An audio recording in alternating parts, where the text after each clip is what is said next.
میں تو امتی ہوں اے شاہ امم، کر دے میرے آقا اب نظر کرم۔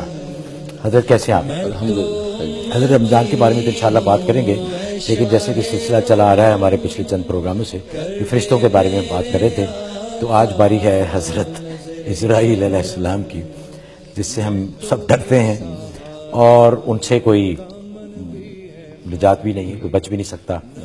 ہر ایک کو ملاقات کرنی ہے، ایک نہ ایک دن ان کے ساتھ ان کا سامنا ہوگا۔ تو یہ ذرا فرمائیے کہ وہ میرے خیال میں کافی مصروف ہیں اپنے کام میں، کہ سارا دن لوگوں کی جانیں دن رات وہ نکالتے رہتے ہیں، تو ان کے بارے میں ذرا تفصیل سے فرمائیے گا کہ ان کا جثہ، ان کی حیت اور ان وہ کیا کرتے ہیں اور کہاں پہ، اور ان کا مرتبہ فرشتوں میں کہاں پر ہے۔ نحمدہ ونصلی ونسلم علی رسول الکریم، اما بعد۔ جیسا کہ میں نے عرض کیا تھا کہ احادیث میں آتا ہے کہ اللہ تبارک و تعالی نے 4 فرشتے سب سے پہلے تخلیق کیے، حضرت جبرائیل، میکائیل، اسرافیل اور اسرائیل، اور اسی ترتیب سے ان کے مراتب ہیں۔ پہلا مرتبہ جبرائیل کا ہے، پھر میکائیل کا ہے، پھر اسرافیل، اور چوتھے نمبر پہ اسرائیل ہے۔ یہ ملک الموت ہیں۔ چنانچہ اللہ تبارک و تعالی نے جب تخلیق آدم کا ارادہ فرمایا تو مٹی لینے کے لیے حضرت جبرائیل کو زمین پر بھیجا کہ جس جگہ پہ اس وقت بیت اللہ ہے تو وہاں سے خاک لانا مطلوب تھی، تو حضرت جبرائیل کو بھیجا۔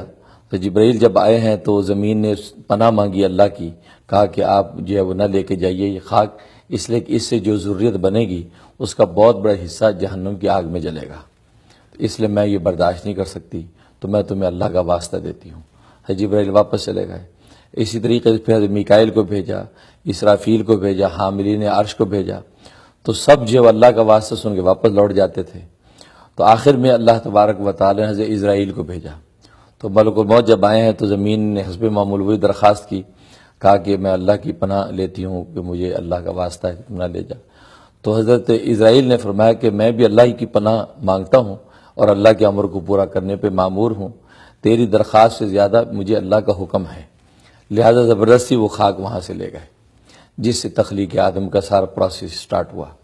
اس پر اللہ تبارک و تعالی نے فرمایا کہ اے اسرائیل، تو نے چونکہ میرے امر کو پورا کیا اور اس کی فریاد کو نہ دیکھا، تو تم میں یہ صلاحیت موجود ہے کہ تو قبض ارواح کر سکتا ہے، اس لیے کہ جب کل کو کسی کی موت ہوگی تو کسی کا باپ روئے گا، ماں روئے گی، بچے روئیں گے، تو یہ فریاد اگر کسی نے سن لی تو ظاہر ہے کہ وہ قبض روح نہیں کرے گا، لیکن تیرے اندر یہ خاصہ ہے کہ تو یہ قبض روح کر سکتا ہے۔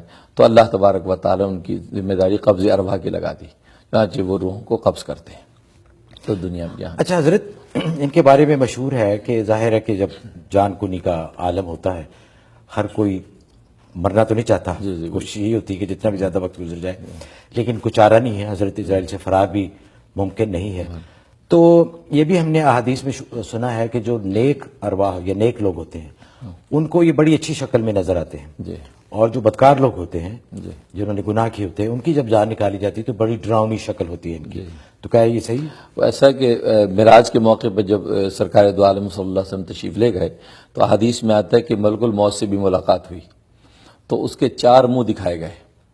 پہلا جو منہ، جو سامنے کا منہ ہے، وہ نور کا بنا ہوا تھا، تو کہا کہ یہ نور کا جو منہ ہے اس سے میں مومنین صالحین کی روح قبض کرتا ہوں، اور پیچھے کا جو منہ تھا وہ آگ کا بنا ہوا تھا، کہا کہ اس سے میں کفار و مشرکین کی روح قبض کرتا ہوں، اور دائیں طرف کا جو منہ تھا وہ غضب سے بنا ہوا تھا، فرمایا کہ اس سے میں گناہگار ایمان والے جو ہیں، گناہگار مومین کی روح قبض کرتا ہوں، اور بائیں طرف کا جو منہ تھا وہ قہر سے بنا ہوا تھا، فرمایا کہ اس سے میں منافقین کی روح قبض کرتا ہوں۔ تو یہ صحیح ہے، حدیث میں آتا ہے کہ وہ نورانی اور پاکیزہ شکل میں ایمان والوں کی روح قبض کرتے ہیں، اور ڈراؤنی اور خوفناک شکل میں وہ گناہگاروں کی اور کفار و مشرکین کی روح قبض کرتے ہیں۔ اچھا حضرت، ان کی اپنی اوریجنل شکل کیسی، اس کے بارے میں بات کریں گے ایکچولی بہت۔ اچھا حضرت، جیسے ایک کال سے پہلے ذکر ہو رہا تھا حضرت اسرائیل علیہ السلام کے، ان کا جثہ اور ان کی شکل کیسی ہے اوریجنل؟ جی، ان کے جثے کا یہ عالم ہے کہ حضرت اسرائیل علیہ السلام کا ایک قدم مشرق میں ہوتا ہے، دوسرا مغرب میں، اور سر جو آسمانوں سے اوپر پہنچتا ہے۔ چنانچہ حضرت ابراہیم علیہ السلام نے جب آپ کو دیکھا تو ایک لمبا ترنگا وجود سیاہ رنگ کا، اور وہ آسمانوں سے بلند ہے اور پورے احاطے کو گھیرا ہوا ہے، تو یہ کیفیت تھی۔ حضرت ابراہیم علیہ السلام نے جب دیکھا تو آپ پر بے ہوشی طاری ہو گئی. جب آپ ہوش میں آئے تو وہی اسرائیل جو پاکیزہ نورانی شکل میں ان کے سامنے تھے اور ان سے گفتگو کر رہے تھے. تو پورے احاطے میں وہ محیط ہیں.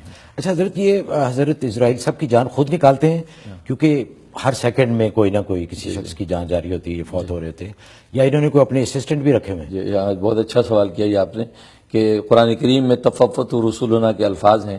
اس کا مطلب یہ ہے، مفسرین فرماتے ہیں کہ ان کے آگے بھی بہت سے کارندے ہیں. اللہ تبارک و تعالی ان کو بہت سے آگے ملائکہ دے رکھے ہیں تو جو پھر ان کے نائب بن کے کام کرتے ہیں. تو براہ راست یہ بعض کی ارواح نکالتے ہیں، ورنہ وہ ارواح نکال کے ان کو پیش کر دیتے ہیں اور اس کے بعد یہ آگے معاملہ کر دے میرے آقا اب نظر کرم، میں تو بے سہارا ہوں، دامن بھی ہے خالی، نبیوں